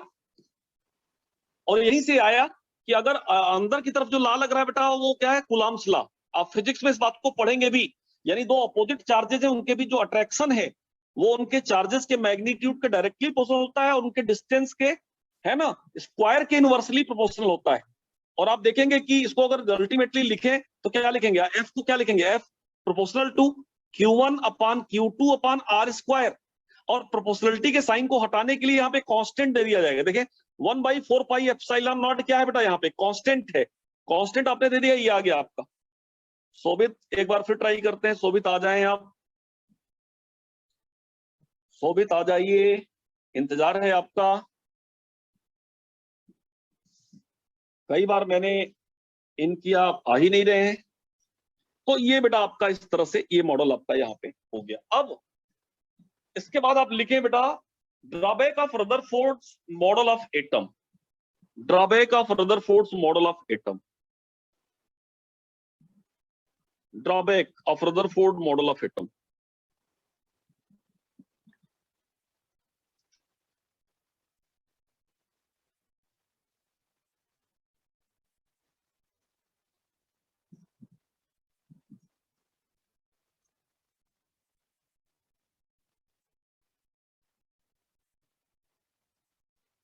रदरफोर्ड का जो एटॉमिक मॉडल था उसका ड्रॉबैक क्या है, ये जरा देखने का प्रयास किया जाए। बेटा जब रदरफोर्ड ने ये सारी चीजें अपने एक्सपेरिमेंटेशन में देख ली थी, सारा कुछ एक्सपेरिमेंट में इसने प्रूफ किया, ये सारी चीजें आ गई। इसके बाद बेटा एक चीज आई कि जब ये सारी चीजें डेमोन्स्ट्रेट कर रहा था, रदरफोर्ड एक जगह पे सारी चीजें बेटा क्या कर रहा था, डेमोन्स्ट्रेट कर रहा था। वहां पे अच्छे अच्छे साइंटिस्ट बैठे थे, है ना। आप बोल सकते हैं कि ढेर सारे साइंटिस्ट थे जो उस बात को चेक कर रहे थे कि रदरफोर्ड ने क्या किया है ना, और इसका जो ऑब्जर्वेशन है, इसका जो कंक्लूजन है, क्या वो सही है। ये सारी चीजें ये प्रोजेक्ट कर रहा था, वहां पे प्रेजेंटेशन दे रहा था साइंटिस्ट के सामने। तो प्रेजेंटेशन देते ही सारा कुछ उसने बताया, और ये सारे पॉइंट्स उसने रखे कि electron is revolving around the nucleus, सब कुछ सही था। एक साइंटिस्ट था जिसने ऑब्जेक्शन क्रिएट किया, और आप बोल सकते हैं कि लास्ट की रो में कॉर्नर पे बैठा हुआ एक साइंटिस्ट जो इस डेमोन्स्ट्रेशन को देख रहा था, उसने हाथ उठाया और बोला ऑब्जेक्शन सर, रदरफोर्ड आपके इस मॉडल पे मुझे ऑब्जेक्शन है। एक साइंटिस्ट ने ऐसा कहा, और इनफैक्ट वो जो साइंटिस्ट है उसने कहा कि रदरफोर्ड एक साइंटिस्ट है जिनका नाम था बेटा मैक्सवेल। मैक्सवेल एक साइंटिस्ट उस समय आए थे और उन्होंने एक अपनी थ्योरी दी थी। मैक्सवेल का एक कंक्लूजन था, एक साइंटिस्ट थे बेटा जिनका नाम था मैक्सवेल। मैक्सवेल एक साइंटिस्ट थे और उन्होंने काफी चार्जेस पे काम किया था। और मैक्सवेल क्लार्क, ये जेम्स क्लार्क मैक्सवेल आप बोल सकते हैं, है ना, James Clark Maxwell. James Clark Maxwell एक साइंटिस्ट थे, और उनने ये कहा था उस वक्त कि दो चार्जेस, मान लो एक चार्ज Q है और एक चार्ज ये Q है, दोनों चार्ज एक दूसरे के साथ अगर रैंडम रिलेटिव मोशन में हो, if both charges are if two charges are in random relative motion, अगर दो चार्जेज एक दूसरे के साथ रैंडमली और रिलेटिवली मोशन में हैं, तो अगर ऐसा है दो चार्जेज, जैसे Q चार्ज है, एक दूसरा चार्ज स्मॉल Q है, दोनों चार्ज एक दूसरे के साथ रैंडमली मोशन में हैं, तो इससे क्या होता था कि एनर्जी कम्स आउट, दे रेडिएट एनर्जी, वो एनर्जी रेडिएट करते थे। यानी इनके रैंडमनेस से क्या होता था, एनर्जी रेडिएशन होता था, रेडिएशन ऑफ एनर्जी आती थी। यानी जब कभी भी दो चार्जेज एक दूसरे के साथ रैंडम रिलेटिव मोशन में होंगे तो वो एनर्जी रेडिएट करेंगे, यानी कि एनर्जी इमिट करेंगे। जेम्स क्लार्क मैक्सवेल नाम के साइंटिस्ट ने इस बात को प्रूफ क्या किया था, डेमोन्स्ट्रेट किया था। ऐसा हो रहा था, लेकिन ऐसा क्यों हो रहा था ये जेम्स क्लार्क मैक्सवेल प्रूफ नहीं कर पाया था। बट इट वाज ऑब्जर्वेशन, ये ऑब्जर्वेशन था बेटा, ये ऑब्जर्वेशन था। और इस ऑब्जर्वेशन को जब जेम्स क्लार्क मैक्सवेल ने डेमोन्स्ट्रेट किया था, तो उस वक्त वहां पे रदरफोर्ड भी बैठा था और वहां पे नील बोर नाम का भी एक साइंटिस्ट बैठा हुआ था। ये दोनों साइंटिस्ट उस रदरफोर्ड जेम्स क्लार्क मैक्सवेल के इस एक्सपेरिमेंट को और इससे निकलने वाली एनर्जी को, एक्सप्लेनेशन को एक्सेप्ट कर चुके थे। और उन्होंने वाकई में देखा था कि जब दो चार्जेज एक दूसरे के साथ रैंडम रिलेटिव मोशन में होंगे तो वहां पे एनर्जी रिलीज होगी, मतलब वो एनर्जी रेडिएट करेंगे। ये बात नील बोर नाम के साइंटिस्ट ने भी देखी थी और रदरफोर्ड ने भी देखी थी। जब जब जब जब रदरफोर्ड अपना ये मॉडल डेमोन्स्ट्रेट कर रहा था, उस डेमोन्स्ट्रेशन के दौरान लास्ट लाइन में बैठा हुआ नील बोर बोलता है रदरफोर्ड से कि रदरफोर्ड ऑब्जेक्शन। रदरफोर्ड ने कहा बताइए क्या ऑब्जेक्शन है मेरे मॉडल में।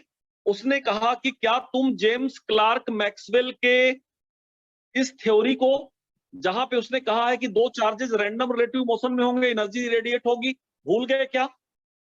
उसने समझाया कि न्यूक्लियस में भी आप देखिए कि न्यूक्लियस में पॉजिटिव चार्ज है, न्यूक्लियस में यहाँ पे आप देखिए कि Ze पॉजिटिव चार्ज है, और आप ये बोल रहे हो कि इलेक्ट्रॉन कहीं यहाँ पे है और इलेक्ट्रॉन के ऊपर नेगेटिव चार्ज है।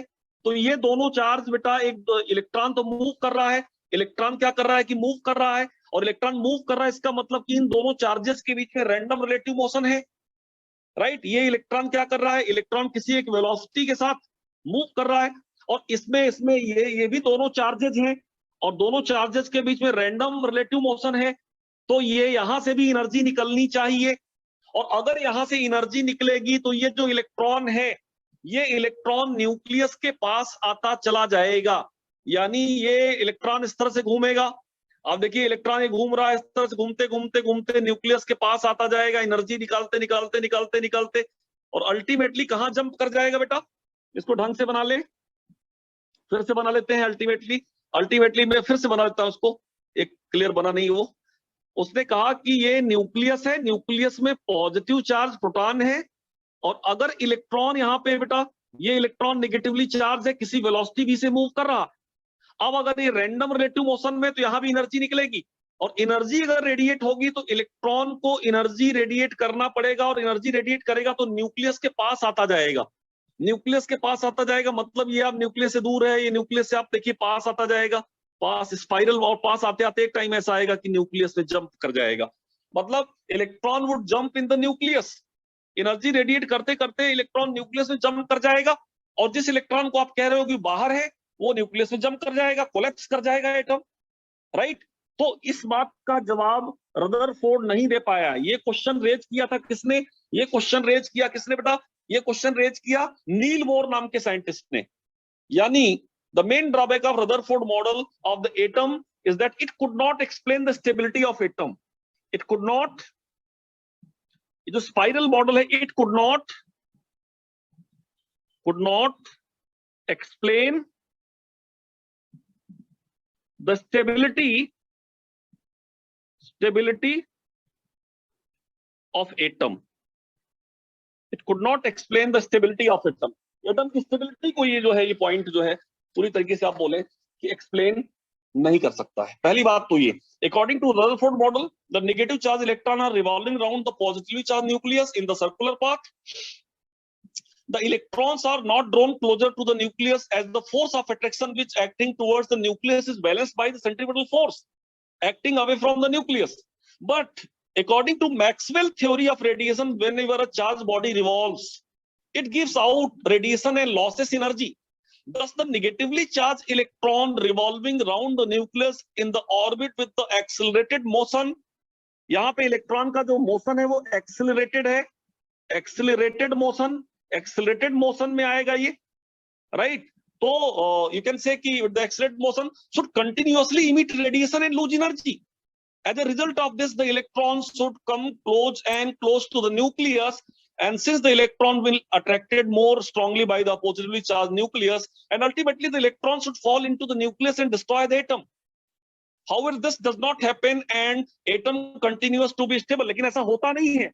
अगर वो थ्योरी अगर वो काम करे, तो इलेक्ट्रॉन एटम के क्लोजर और क्लोजर आता जाएगा और न्यूक्लियस में जंप कर जाएगा, और न्यूक्लियस क्या हो जाएगा? डिस्ट्रॉय हो जाएगा।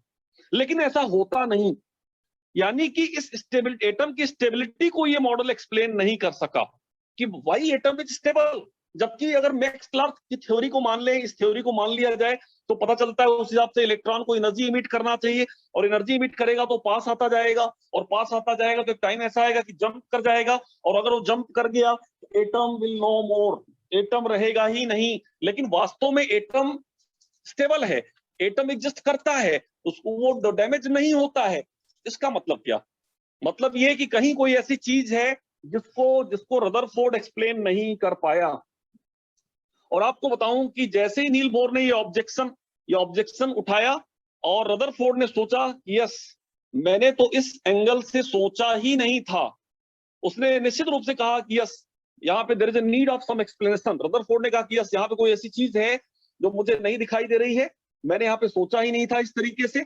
तो वो तो बहुत सीधी सी बात अगर हम बोले वहां पे, तो अब देखिए कि एक ऐसा मॉडल जिसपे इतना सारा एक्सपेरिमेंटेशन हुआ है, इतने सारे बेहतर पॉइंट्स आए हैं, वो मॉडल प्रपोज होते समय ही डिस्कार्ड कर दिया गया। आल्दो रदरफोर्ड का ये एक्सपेरिमेंट अमर हो गया, क्योंकि न्यूक्लियस वर्ड तो आज भी वही न्यूक्लियस यूज करते हैं हम, लेकिन रदरफोर्ड का वो मॉडल आते ही, डेमोस्ट्रेट होते ही डिस्कार्ड कर दिया गया। जबकि याद करो, थॉमसन का एक फर्जी सा मॉडल था, याद आ रहा है? थॉमसन ने जो मॉडल एटम का सजेस्ट किया था बिना किसी एक्सपेरिमेंटेशन के, और 2500 साल चलता रहा वो मॉडल। 20 से 25 साल लोग उसके पीछे भागते थे कि एटम ऐसा ही होगा। लेकिन एक जो वाकई में वर्क किया हुआ मॉडल था, जिसपे एक्सपेरिमेंट हुआ था, उस मॉडल को डिस्कार्ड होते देर नहीं लगी। लेकिन एक फर्जी सा मॉडल 15 से 20 साल चलता रहा। और इनफैक्ट थॉमसन की वजह से ही 15 से 20 साल साइंस डिले हो गई, यानी साइंस गलत डायरेक्शन में चली गई थी। और कुछ लोग तो थॉमसन को बोलने लगे कि उससे सर वापस ले लिया जाए, क्योंकि उसने एक सही डायरेक्शन में जाती हुई फिजिक्स को गलत डायरेक्शन में भेज दिया है। एनीवे, रदरफोर्ड का ये मॉडल डिस्कार्ड कर दिया गया, और रदरफोर्ड ने स्वयं ही कह दिया कि yes, there is a need of explanation कि व्हाई एटम इज स्टेबल। जबकि मैक्स क्लार्क की थ्योरी ये कहती है कि स्पाइरल पाथ में होना चाहिए और इलेक्ट्रॉन को जंप कर जाना चाहिए, और इस तरह से इसको स्टेबल नहीं होना चाहिए। बताइए, ये बात आपको क्या थोड़ी बहुत समझ में आई? ये बात, जो बात मैंने करी, क्या थोड़ी बहुत ये बात समझ पाए आप? Yes sir. कुछ बातें समझ में आई। और इनफैक्ट तो मैं तो ये भी कहूंगा कि नील बोर नाम के साइंटिस्ट बाद में यहाँ पे ये भी प्रूव कर दिया था कि 10⁻⁻8 सेकेंड। एनीवे, तो नील बोर ने इस बात को भी कह दिया कि अगर इस तरह से इलेक्ट्रॉन यहाँ पे इसके पास आता चला जाए, तो पास आते चले जाने पे 10⁻⁻8 second would be required. 10⁻⁻8 second would be required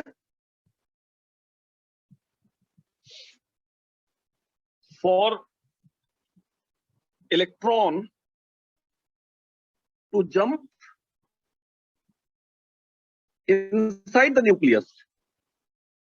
अगर ऐसा होता तो न्यूक्लियस में इलेक्ट्रॉन को जंप 10⁻⁻8 सेकेंड में ही एटम कोलैप्स हो जाता।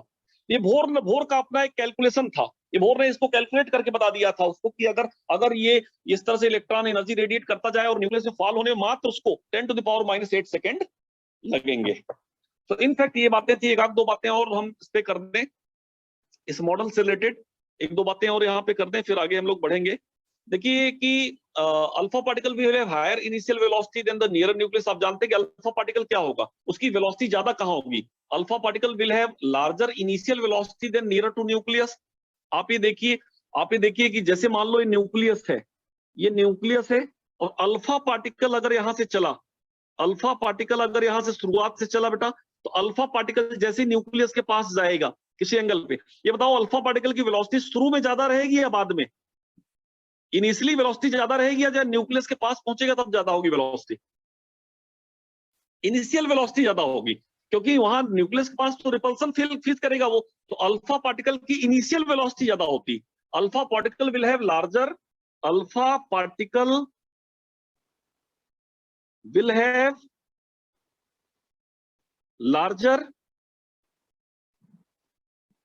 initial velocity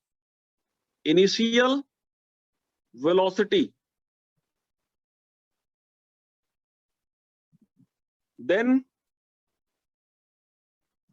nearer to nucleus एक तो ये चीज ध्यान रखिएगा, न्यूक्लियस के पास उसकी वेलोसिटी कम होती, शुरुआत में उसकी वेलोसिटी ज्यादा होती। अच्छा, दूसरा एक पॉइंट ध्यान रखेंगे कि minimum distance between alpha particle and nucleus, जहां पे बेटा ये बेंड, जैसे कि अल्फा पार्टिकल यहां गया और यहां से बेंड कर गया, तो ये जो डिस्टेंस है न्यूक्लियस और अल्फा पार्टिकल की जो मिनिमम डिस्टेंस है, यानी minimum distance between alpha particle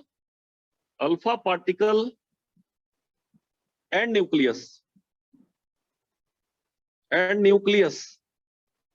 बेटा इसको एक रिलेशन से दिया जाता है। ये रिलेशन है आपका क्या, आर नॉट लिख रहे हैं। R naught is equal to 1/4 pi epsilon naught, एक कांस्टेंट है, into Q1/Q2 upon mv square.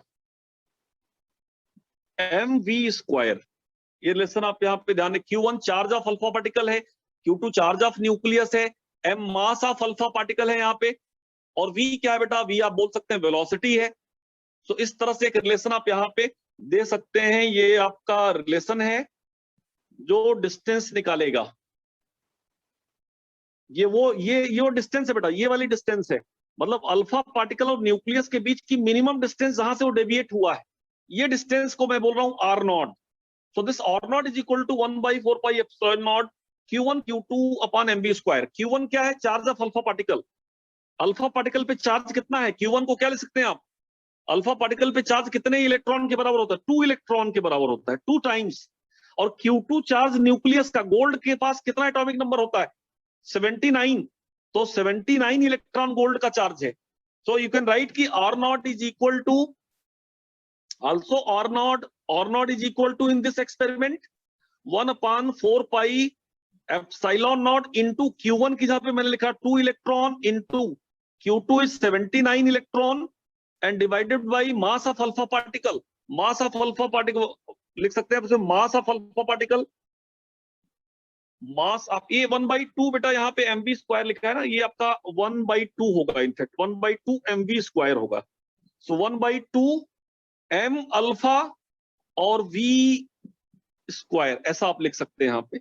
ये एक एक्सप्रेशन है, हालांकि ये चीजें इस लेवल की नहीं पूछी जाएंगी आपसे, फिर भी be ready for that. So I hope कि मैंने आपको आज अल्फा पार्टिकल का जो एक्सपेरिमेंट है, रदरफोर्ड ने जो एक्सपेरिमेंट किया, उस एक्सपेरिमेंट को मैं समझा पाया आपको। उसके एक्सपेरिमेंट करने का पर्पज ये बिल्कुल नहीं था कि वो discovery of structure of atom करे, वो तो रेडियो एक्टिविटी पे काम कर रहा था, और रेडियो एक्टिव मटेरियल से निकलने वाले अल्फा पार्टिकल काफी डेंजरस होते हैं, और उन्हीं अल्फा पार्टिकल की स्टडी करने के दौरान उसने एक ऐसा सेटअप लगाया और उसके कुछ ऑब्जर्वेशन मिले।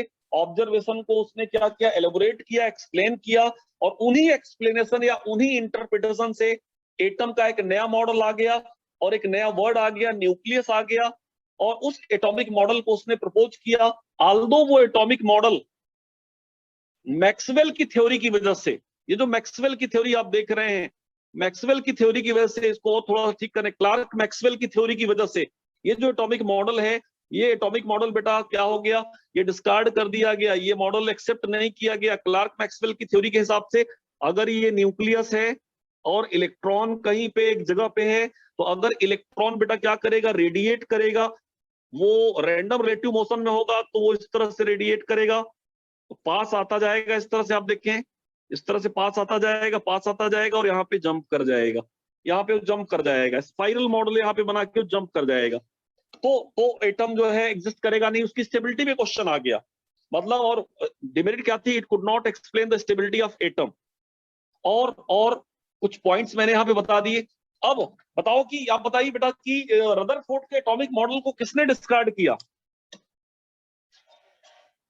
किस साइंटिस्ट ने इसको डिस्कार्ड किया, नील बोर ने, नील बोर के नाम के साइंटिस्ट ने। तो डेफिनेटली अब नील बोर से क्वेश्चन पूछे जाने लगे कि ठीक है आपने तो इसको डिस्कार्ड कर दिया, लेकिन अब आप सजेस्ट करिए कि भाई एटम का मॉडल क्या होना चाहिए। तो आई होप कि आज आपको मजा आया होगा। मैं जस्ट बेसिक बात, थ्योरी की बात कर रहा हूँ, थ्योरेटिकल अप्रोच आपको बता रहा हूँ, और थ्योरी जैसी आपको समझ में आती जाएगी, आप जुड़ते चले जाएंगे, इंटरेस्ट आपका डेवलप होता चला जाएगा। सो नेक्स्ट टाइम हम लोग डिस्कस करेंगे बोर का मॉडल, और उससे भी पहले कुछ बेसिक टर्म वगैरह जो आएंगे मैं आपको बताऊंगा, और फिर हम बोर के मॉडल पे आ जाएंगे और जैसे जैसे चैप्टर आगे बढ़ेगा आप और भी कनेक्ट होते चले जाएंगे। तो मुझे लगता है कि आज की क्लास भी आपको अच्छी लगी होगी। Thank you to all of you, मिलते हैं नेक्स्ट वीक में। Have a nice day. Thank you. Okay बेटा।